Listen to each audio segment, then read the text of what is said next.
ఎక్కడో చివరిలో ఉండిపోయినటువంటివి అవి జ్ఞాపకం చేసుకోవడానికి ప్రయత్నం చేస్తున్నాడు, కానీ అవి రాట్లా. ఎందుకంటే ఈ మైండ్ అంతా దేంతో నింపాడు అయ్యగారు చెప్పండి?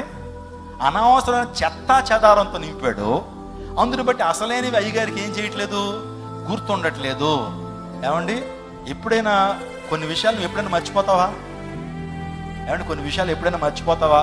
ఎందుకంటే వాటిని ప్రేమిస్తుంటావు కాబట్టి మర్చిపో.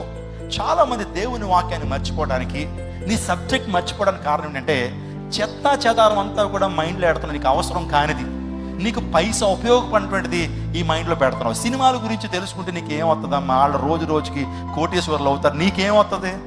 నీకేమీ రాదు. వాళ్ళ గురించి నీకు ఎగ్జాముల్లో వాళ్ళ గురించి రాదు. పోనీ వాళ్ళ విషయాలు ధ్యానం చేయడం ద్వారా నీకు పైసా ఉపయోగం ఉండదు. పైగా నీ జీవితం పాడైపోయి భ్రష్టమైపోతే తప్పించి వాళ్ళని అనుసరించి బాగుపడ్డవాడు ఎవడన్నా ఉన్నాడా? లైవ్లోనే మాట్లాడుతున్నాను.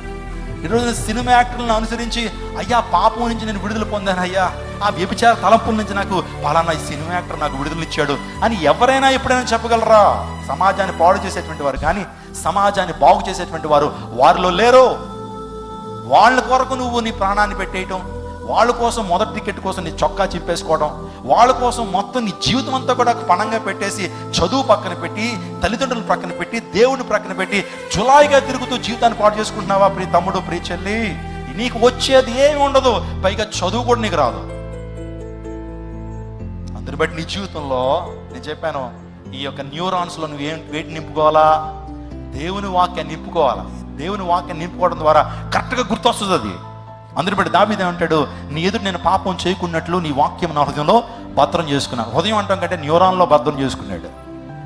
ఎప్పుడైతే తన జీవితంలో ఏదైనా సమస్య వచ్చిందా, ఏదన్నా శోధన వచ్చిందా, వెంటనే టక్మని ఏం గుర్తొస్తుంది? దేవుని వాక్యం. యోసేపు గారు గుర్తొచ్చేస్తాడు. ప్రియవన చెల్లి, నీ జీవితంలో పాపం చేయడానికి అవకాశం వచ్చింది, వెంటనే నీ మైండ్లోకి వాక్యాన్ని నువ్వు మొదలు పెట్టుకున్నట్లయితే గుర్తొచ్చేది యోసేపు, అతడు చేసినటువంటి గొప్ప కార్యం. అందుని బట్టి దేవుని వాక్యాన్ని వినాలి. అందుని బట్టి ఏమనుస్తున్నారా? దేవుని వాక్యాన్ని ఎంతైతే వింటావో అంత న్యూరాన్స్తో భద్రం అయిపోద్ది. ఆ వాక్యం నేను భద్రపరుస్తుంది, పాపం చేయకుండా ఆపుతుంది.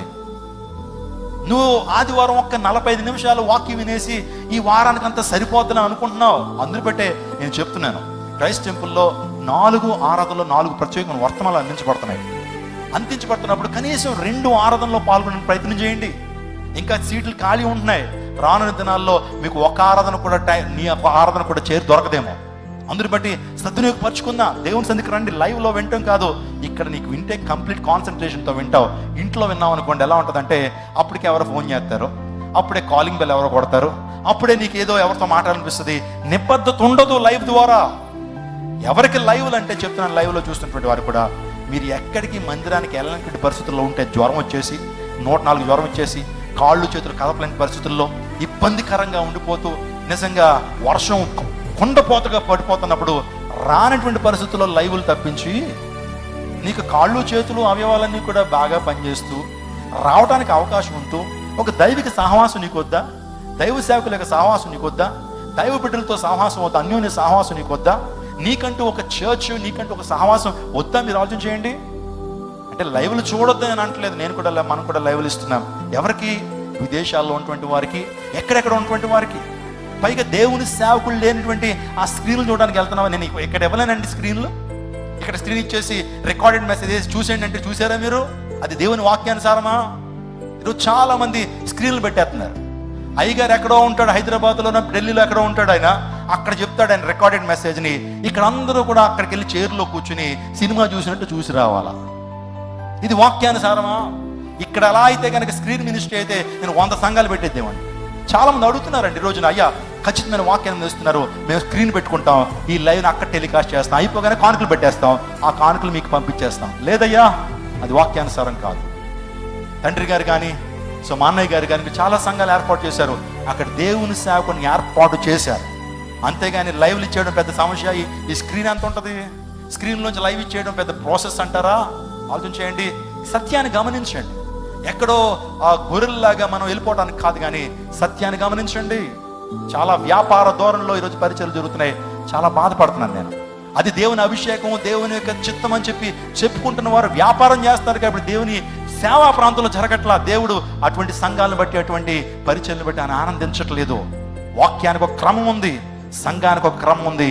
అక్రమాన్ని పాటి అక్రమం చేయవాళ్ళారా నా యుద్ధ నుంచి పొండి అన్నాడు. గమనించండి, వాక్యాన్ని మీరు వింటున్నారు, వాక్యాన్ని పరిశీలనగా వింటున్నారు, అపోస్తుల బోధ వింటున్నారు. ఎక్కడ సత్యబోధ వినపడుతుందో, ఎక్కడ అపోస్తులు చెప్పిన బోధ వినపడుతుందో అటువంటి సంఘాలను మీరు వెంబడించండి, అటువంటి దేవుని సేవకులు వెంబడించండి. ఎక్కడైతే అపోస్తుల బోధ పర్ఫెక్ట్గా మీకు వినపడుతుందో అక్కడ మీరు, మీ కుటుంబాలు, మీ తరాలు దీవించబడతాయి.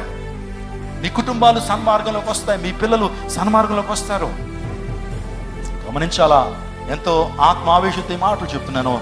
సహకరించండి మంచి దైవజనుల్ని, అదే రీతిగా సత్యాన్ని సత్యంగా చెప్పేటువంటి దేవుని సేవకుల్ని ప్రోత్సహించండి. మీరు దీవించబడతారో.